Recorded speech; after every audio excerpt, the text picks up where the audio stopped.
السلام علیکم ورحمۃ اللہ وبرکاتہ۔ بسم اللہ والصلاۃ والسلام علی رسول اللہ اما بعد۔ ایک صاحب نے سوال کیا ہے کہ صاحب میں مقروض ہوں، میرے اوپر قرضہ ہے اور قربانی کے دن قریب آ گئے ہیں، تو میں قرضہ اتاروں یا قربانی کروں؟ حقیقت یہ ہے میرے بھائی، میرے دوست، کہ یقیناً عید کے دنوں میں قربانی کے بجائے قرض کی ادائیگی یہ زیادہ واجب اور افضل ہے۔ قرض کی ادائیگی واجب ہے، جبکہ قربانی کرنا یہ فرض نہیں ہے بلکہ یہ سنت موقدہ ہے۔ اس لیے سنت موقدہ کو واجب پر ترجیح نہیں دی جا سکتی، جو فرض ہے اس کے اوپر سنت کو مقدم نہیں کیا جا سکتا ہے، بلکہ جن اہل علم کے یہاں قربانی فرض بھی ہے، ان کے یہاں بھی قرض کی ادائیگی کو ہی ترجیح دی جائے گی، کیونکہ ان کے یہاں قربانی اسی شخص پر واجب ہے جو شخص قربانی کرنے کی طاقت رکھتا ہو، اور جو مقروض ہے، قرضے میں ڈوبا ہوا، اس شخص کے پاس قربانی کی استطاعت ہی نہیں، تو پھر اس کے اوپر قربانی بھی واجب نہیں ہے۔ اسی طرح سے قرض جو ہے یہ حقوق العباد میں شامل ہے، جبکہ قربانی یہ اللہ تعالیٰ کا ایسا مستحب حق ہے جس میں بہت وسعت ہے۔ ایسی صورت میں حقوق العباد کو مقدم کیا جائے گا، ترجیح دی جائے گی۔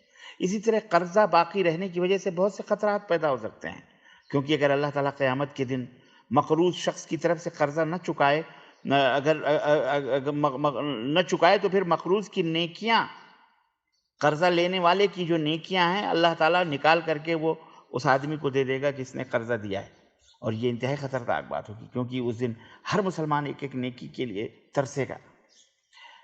ان تمام حالات سے، امور سے یہ واضح ہوتا ہے کہ قرض کی ادائیگی قربانی سے زیادہ اہم ہے، لیکن تاہم ایسی صورت میں کچھ ایسی مستثنیٰ حالات بھی ہوتے ہیں، مثلا قرض کی ادائیگی کا وقت ابھی کافی دور ہے، مثلا 6 مہینے، 7 مہینے، 2 مہینے باقی ہیں، اور مقروض کو یہ غالب گمان ہے کہ اب قربانی کرنے سے قرضے کی ادائیگی کے وقت میں کوئی فرق نہیں آئے گا، یا مقروض شخص نے کوئی چیز گروی رکھی ہوئی ہے جسے مشکل وقت میں بیچ سکتا ہے اور بیچ کر کے وہ قرض چکا سکتا ہے، تو ایسی حالات میں ان حالات میں آسانی سے دستیاب قربانی وہ کر سکتا ہے، اور اللہ تعالیٰ کے ہاں اس کو اس کا اجر بھی ملے گا۔ اس سلسلے میں شیخ محمد بن عثیمین رحمہ اللہ، سعودی عرب کے بہت بڑے فقیہ، ان سے سوال کیا گیا تو انہوں نے کہا کہ مجھے یہی بات سمجھ آتی ہے کہ قرضے کی حالت میں قربانی نہ کرے، البتہ اگر کوئی شخص یہ سمجھتا ہے کہ وقت آنے پر میں قرض چکا سکتا ہوں تو پھر قربانی کرنے میں کوئی حرج نہیں ہے، وگرنہ اپنی رقم کو قرض کی ادائیگی کے لیے جمع کرے۔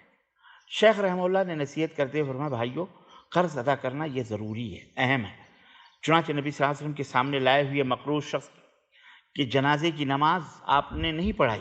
ایک بار ایک انصاری صحابی کا جنازہ لایا گیا تو آپ صلی اللہ علیہ وسلم آگے بڑھے اور پوچھا کہ یہ قرض مقروض تو نہیں ہے، اس کے اوپر قرض تو نہیں ہے؟ تو صحابہ نے کہا ہاں اس کے اوپر قرض ہے، تو آپ صلی اللہ علیہ وسلم ہٹ گئے اور آپ نے فرمایا اپنے ساتھی کی تم خود ہی نماز پڑھ لو۔ آپ نے اس کی نماز جنازہ نہیں پڑھائی۔ اتنے میں ابو قتادہ رضی اللہ عنہ اٹھے اور کہا، اللہ کے نبی، میں اس کی ذمہ داری لیتا ہوں، میں دوں گا۔ تو آپ صلی اللہ علیہ وسلم نے مزید وضاحت پوچھی کہ قرض خواہ کا حق تمہارے ذمہ ہے اور میت اس سے بری ہے؟ تو ابو قتادہ نے کہا، یا رسول اللہ، جی ہاں۔ تو آپ صلی اللہ علیہ وسلم آگے بڑھے اور آپ نے اس کی نماز جنازہ پڑھائی۔ اسی طرح آپ صلی اللہ علیہ وسلم سے شہادت فی سبیل اللہ، اللہ کی راہ میں جو شہید ہو جاتے ہیں، ان کے بارے میں پوچھا گیا، جو شہید ہو گیا، کہ یہ کیا ہر گناہ کو مٹاتی ہے شہادت؟ تو آپ صلی اللہ علیہ وسلم نے فرمایا، ہاں، اللہ کی راہ میں جو شہید ہو جاتے ہیں، اللہ ان کی تمام گناہوں کو مٹا دیتا ہے سوائے قرضے کے، یعنی شہادت کی وجہ سے قرضہ معاف نہیں ہوگا۔ اس لیے قرضے کا معاملہ بہت سنگین ہے۔